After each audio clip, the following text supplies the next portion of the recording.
po dobri prvi vožnji in po 10. v istem mestu, potem v drugi, kako ste zadovoljni z rezultatom?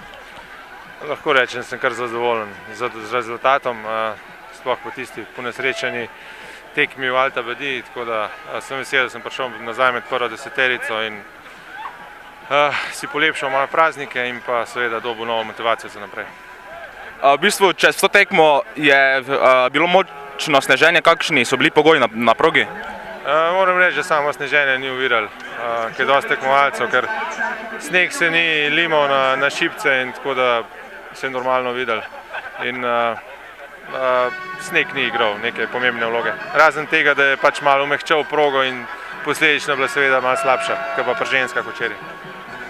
To je bila zadnja tekma v letošnjem letu. Je tak tekma kaj drugačna od ostalih, glede na to, da v bistvu jemljemo novo leto kot nek nov začetek, kot neko prelomnica?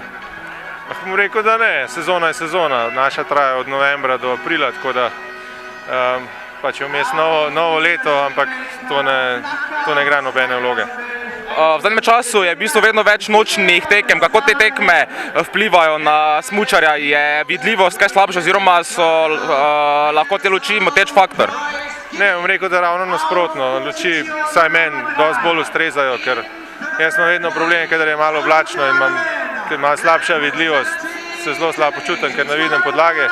V nočnih tekmah je pa vidljivost zelo dobra in meni to ustreza in se boljše počutim.